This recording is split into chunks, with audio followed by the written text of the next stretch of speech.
Okay, so peace and greetings and salam, Ramadan Mubarak to all you people that celebrate Ramadan. Um, Peace and power elevation and all the universal greetings out there to all you beautiful folks.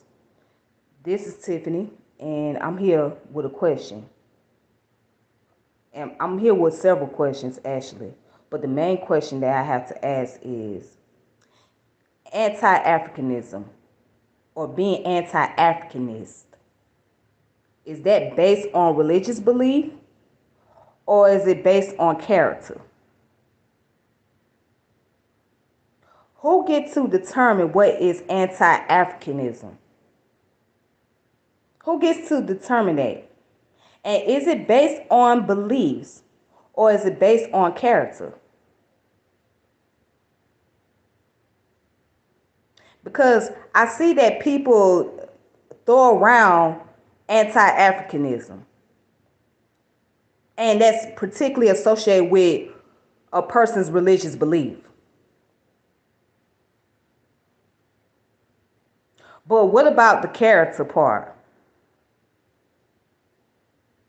What about their social belief?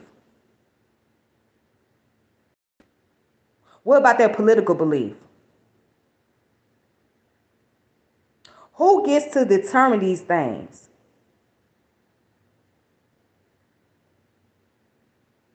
So if you determine a person being anti-African based on their Abrahamic religious practice, then what are you trying to say about what about the character? Are you ignoring the character of the individual and just focusing on whatever their religious beliefs are?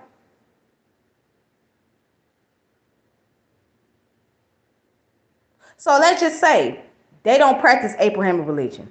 They practice African spirituality. Okay? They into the African traditional system. What about their character?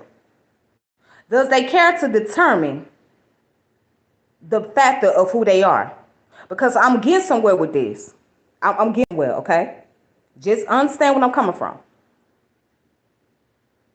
So, what makes you think is someone that's initiated into a spiritual system, right? An African traditional spiritual system, that all of a sudden they are more African or they display great Africanism than the person uh, that is not initiated into those systems. Peace to the chat. Peace, brothers and Tavo. So, what makes you think that a person that is not even in the African tradition or nor Abrahamic religion is more African than those that are initiated into those things? Do we even pull back the layers and look at the political part or the social issue? Or do we just focus on a person's religious belief system, their own personal belief? Do we determine the characteristic of the individual and how they treat others and what they do for others and how they treat their environment, how they treat their community and their loved ones, their families, etc.? Do we even look at that? I think people done got so comfortable with saying anti-African, and it's almost like you misusing the term anti-African. Because technically, no matter what you follow, no matter what you do, you still an African descendant person. That's your biological makeup. That's your ethnic background. That's something that you cannot change no matter what you do.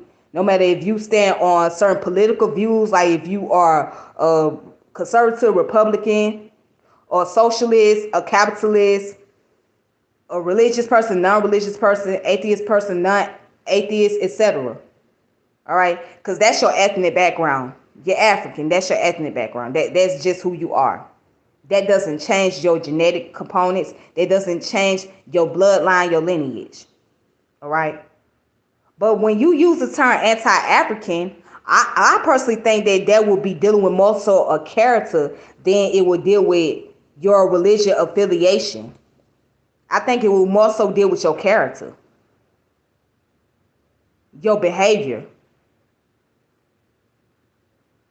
and not just based on do you practice, do you worship Allah, do you worship Jesus, do you worship Yahweh, do you worship the Orisha, do you worship any other African deity?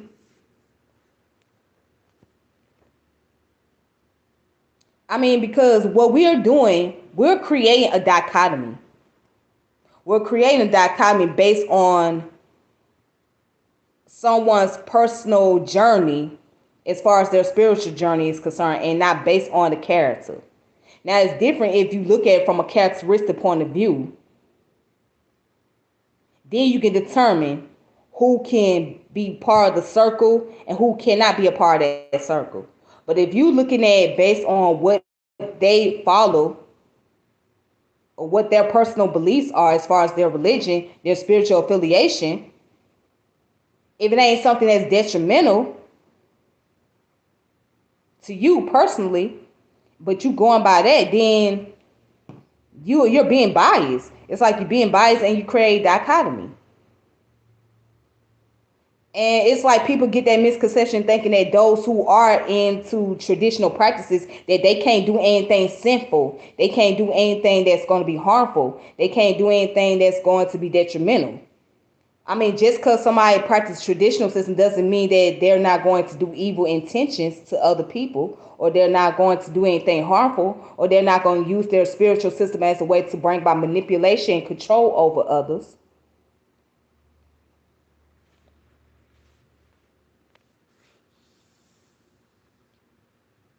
So it's like we have to be very careful, like who we label as anti-African. And I was just very stunned and very shocked that I've seen a meme saying that you're not African if you practice Christianity or Islam. And as if, I mean, to me, that's blatantly disrespectful, because so many of our people came from those backgrounds, especially Islamic background. And, you know, when they got here to America, a lot of them got caught up in Christianity. So do you know there was so many revolutionaries and so many leaders that came from Abrahamic religions? Even those that even came up with the concept of Pan-Africanism, they came from those religious backgrounds. Black nationalism, they came from those religious backgrounds. So it's just very funny to me, especially those who claim to be black nationalists, and they are, those who are black nationalists, and they saying these things. But guess what? Those who created the concept of black nationalism and Pan Africanism, they came from those background of religious affiliation. But they didn't go around trying to impose their religious ideology on people. Their main focus was on black liberation, African liberation.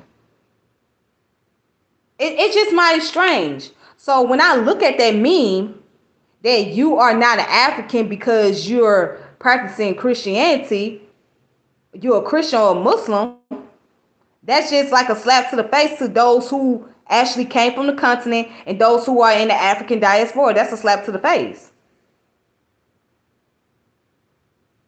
Because at the end of the day, their focus was not so much on what their religious beliefs were. It was more so on bringing about liberation to the people and how to bring people out of oppression. And as I gave you guys a good example,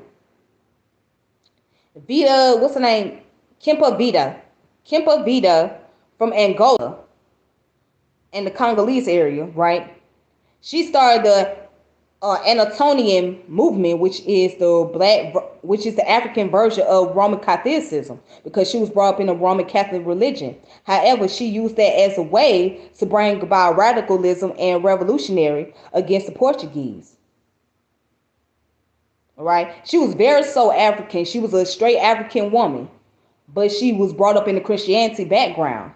So she figured that would be her way of bringing about radicalism. Queen Nzinga, the one that y'all talked about the most, she was brought up on Christianity. She converted into Christianity. You see what I'm saying? So, I mean, and during that time, she was from the same area as Kimpavita, the Congolese Angola area. She was revolutionary, fighting against the Portuguese and whatnot. Yes, there was some treacherous things that happened. Yes, she had played her role into selling some of the slaves over to the Europeans or whatnot. But the game that she was playing, she was put in that predicament. It was not something that she just wanted to do just because. It was because of the situation that she was in. She had to make a decision. See, and that's another thing too. When we talk about, and I'm gonna go into that another topic another day. But just to get on point with this, there was so many people that did revolutionary things that was of that believed in some form of God, that practiced some form of Abrahamic religion. They all did not just practice African traditional spirituality. Look at Atman Baba Timbuktu. Atman Baba al Timbuktu, he was a Muslim, but he was a revolutionary in his own right. Okay, he was a slave under the Berber people during the trans-Saharan slave trade.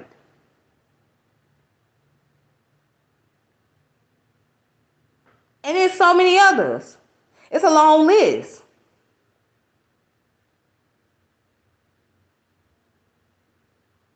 It's a long list of people. Garvey was a Roman Catholic, right? Alexander Crummell, Mark Delaney, Edward Blyden Whitman. Edward Blyden Whitman was the one that wrote about the Negro Christianity and Islam. And he was the one that encouraged black people to study about West Africa and the Islamic culture. So it's a long list of people. What's his name? Not Nat Turner, but the other guy.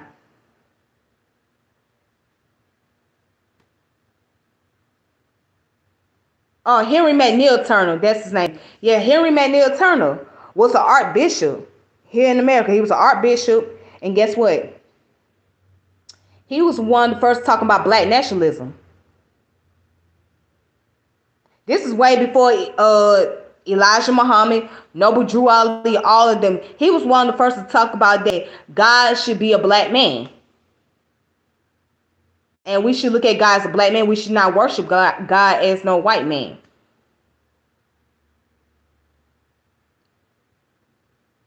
George Alexander McGuire.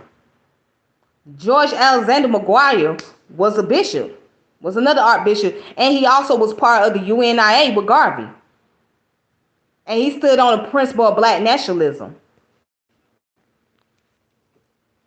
See, we got to understand why our people went down this route before we sit here and come out of our own mouths and say they are anti-African or anti-this. And not knowing what type of circumstances they was in. We don't know what type of situation they was put in or placed upon. We don't know why they chose to go down the route they went. We don't know why they chose to go into these religious affiliation versus just dealing with the traditional way.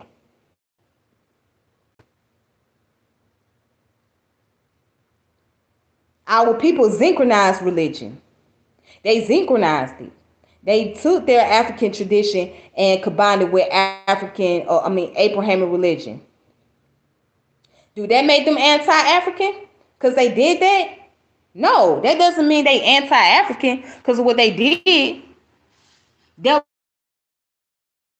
like that because of the prediction placed in. So that became a cultural practice over time. Those things became a cultural practice for other people. So it became a tradition. But do we understand those circumstances they were placed in? No, we don't. So we cannot sit here and come out of our mouths and say somebody's anti-African because of their religious affiliation, and we don't know why. We don't know what made them chose that route. We don't know what type of predicament they were in. Imagine yourself, put yourself in their shoes. What would you have done? If you was given the option, right? Especially, let's just say here in America, especially during the transatlantic slave trade, and you were sent into a foreign land, and you could not openly practice your custom, you can't practice your own custom openly. You can't practice your cultural tradition. What are you going to do to make sure that that tradition stay alive? What are you going to do to make sure that your tradition stay alive? You're going to synchronize. You're going to take your oppressive religion, right? And you're going to combine it with your custom just so you can be able to fall in line with the society that you live in, so that way you could be more comfortable. And that's what a lot of them did.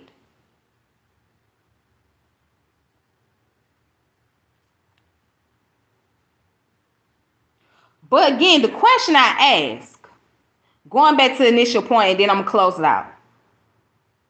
What makes a person anti-African? What makes a person anti-African? Is anti-Africanism based on your religious belief?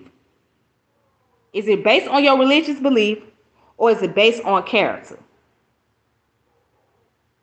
But again, what is anti-Africanism, or what it means to be an anti-Africanist? Exactly what does it mean to be an anti-Africanist, and what does it mean to be anti-Africanism? That's all I want to know. Okay? So, thank you guys. For those of you that's watching my video, thank you for checking out my video. Make sure you subscribe, hit the notification bell, share the channel, like the channel, all that great stuff. All right? And I will continue to make sure I post great contents on here. Okay? All right. So until then, just think about the question I asked. What makes a person anti-African? And what is anti-Africanism? Is it based on religious belief, or is it based on character? All right. So y'all take it easy. Peace.